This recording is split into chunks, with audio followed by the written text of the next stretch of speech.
Assalamualaikum warahmatullahi wabarakatuh. Selamat pagi, siang, atau sore teman-teman sekalian. Jadi kita bertemu lagi dengan saya Nahdiatin Muhammad SPSI, peserta pelatihan dasar CPNS Pemerintah Kota Parepare yang bekerja sama dengan BPSDM Provinsi Sulawesi Selatan angkatan ke-31 tahun 2022.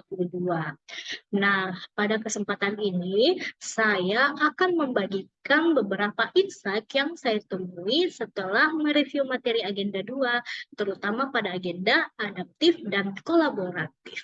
Adapun tutor untuk agenda 2 kali ini yakni Bapak Andi Wahyudin SOS FAP.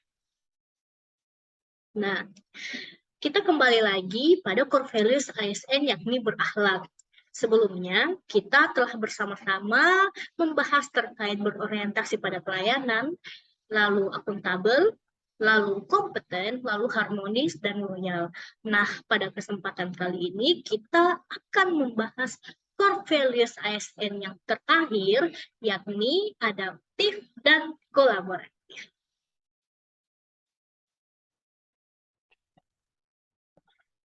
Kita masuk pada bagian adaptif terlebih dahulu. Nah, teman-teman, adaptif itu apa sih sebenarnya?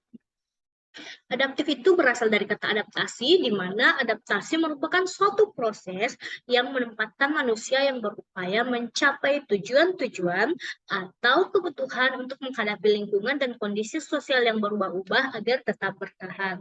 Jadi, dapat disimpulkan bahwa adaptasi itu merupakan proses untuk terus dapat berintegrasi dengan lingkungan yang terus berubah dari zaman ke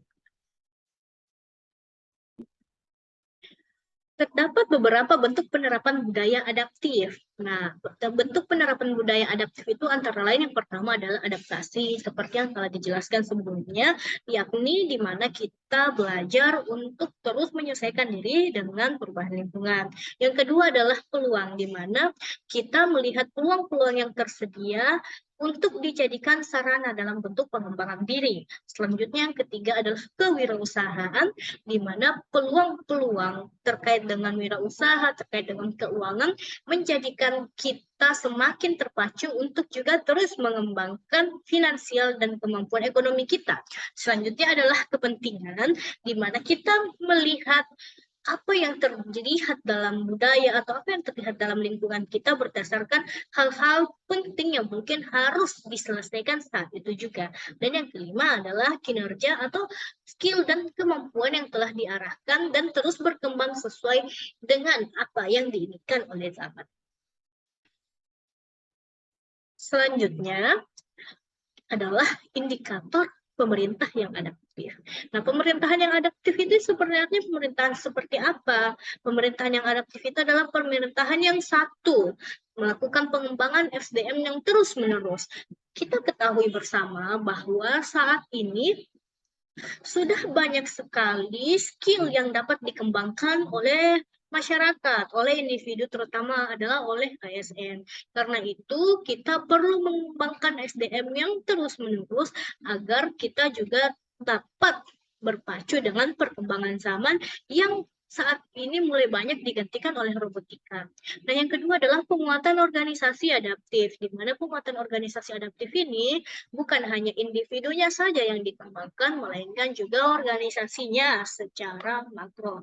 Dan yang ketiga adalah pembaruan institusional adaptif, di mana bukan hanya individunya, bukan hanya organisasinya, melainkan juga struktur, melainkan juga peraturan-peraturan yang di dalamnya juga harus bertindak atau harus adaptif atau harus mampu berkembang sesuai dengan kemajuan zaman seperti itu. Nah, lalu apa sih sebenarnya kode etik atau panduan perilaku dari adaptif ini? Ada 3 bentuk panduan perilaku atau kode etik dari adaptif. Yang pertama adalah cepat menyesuaikan diri menghadapi perubahan.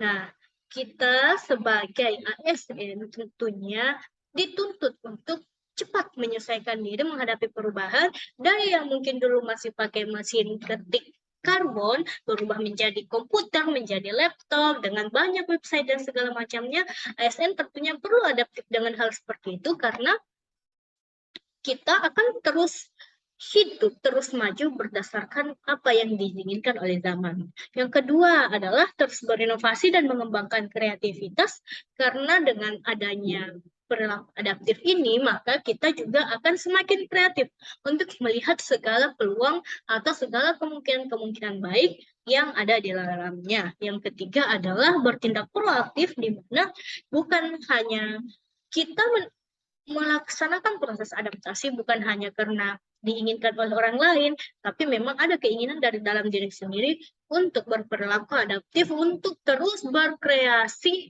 sesuai dengan yang kita inginkan, seperti itu. Nah, berikut setelah kita membahas terkait dengan adaptif, selanjutnya kita membahas core values yang terakhir, yakni K, kolaboratif. Nah, teman-teman sekalian, kolaboratif itu apa sih sebenarnya? Kolaboratif itu berasal dari kata kolaborasi. Nah, kolaborasi itu apa? Kolaborasi adalah nilai yang dihasilkan dari aliansi antara dua pihak atau lebih yang bertujuan untuk menjadi lebih kompetitif dengan mengembangkan rutinitas bersama. Jadi, kolaborasi ini hanya dapat terjadi jika di dalamnya adalah ada dua pihak atau lebih yang memiliki tujuan yang sama. Kolaborasi pemerintahan juga dapat disebut dengan collaborative governance, di mana collaborative governance ini merupakan sebuah proses yang melibatkan norma bersama dan interaksi saling menguntungkan antar aktor governance itu sendiri.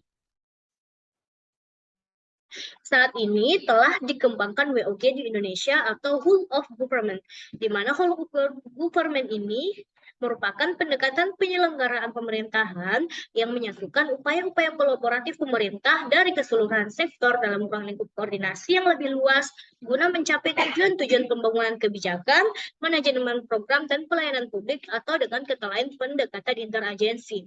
Adanya WOG ini akhirnya membuat sekat-sekat yang ada antara SKPD, antar OPD atau antar lembaga mulai terminimalisir sedikit demi sedikit. Hal ini kemudian mampu lebih memungkinkan instansi-instansi pemerintah dapat berkolaborasi satu sama lain. Nah, selanjutnya adalah apa saja sih proses dalam menjalin kolaborasi itu sendiri. Yang pertama adalah trust building. Tentunya kepercayaan itu perlu dibangun karena kita tidak dapat membangun atau menjalin hubungan dengan pihak lain jika kita tidak memiliki kepercayaan atasnya.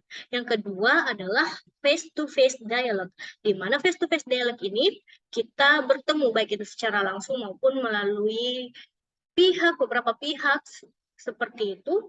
Kemudian kita mulai bersama-sama mendiskusikan apa sih tujuan atau visi yang diharapkan ke depannya. Yang ketiga adalah komitmen terhadap proses, di mana di fase face-to-face dialogue ini tidak hanya berhenti di situ saja, melainkan kita tetap mengikuti proses-proses yang akan terjadi atau yang akan dilaksanakan sesuai dengan kesepakatan sebelumnya. Yang keempat adalah pemahaman bersama, di mana kita sama-sama memahami bahwa ada tujuan atau ada keinginan yang ingin kita selesaikan atau ingin kita dapatkan secara bersama-sama. Dan yang kelima adalah menetapkan outcome atau hasil dari kolaborasi yang akan dilaksanakan ke depannya. Nah, setelah berbicara banyak terkait dengan kolaborasi ini sendiri atau kolaboratif, selanjutnya kita lebih membahas terkait dengan kode etik atau panduan perilaku dari kolaboratif ini sendiri. Nah, seperti dengan adaptif tadi, terdapat 3 bentuk kode etik dari kolaboratif. Yang pertama adalah memberi kesempatan pada berbagai pihak untuk saling berkolaborasi. Jadi kita tidak menutup diri atau kita tidak memberikan sekat antara diri kita dengan instansi-instansi lainnya atau dengan individu lainnya untuk saling berkolaborasi seperti itu. Yang kedua adalah terbuka dalam bekerja sama untuk menghasilkan nilai tambah. Dan yang ketiga adalah menggerakkan pemanfaatan berbagai sumber daya untuk tujuan bersama. sumber daya yang dimaksud ini bukan hanya sumber daya manusia saja, melainkan sumber daya dalam bentuk materi atau hal apapun itu yang dapat membantu proses kolaborasi ke depannya. Baiklah, demikian yang dapat saya sampaikan untuk agenda 2 di bagian adaptif dan kolaboratif ini. Semoga apa yang saya sampaikan dapat memberikan insight untuk teman-teman sekalian. Wassalamualaikum warahmatullahi wabarakatuh.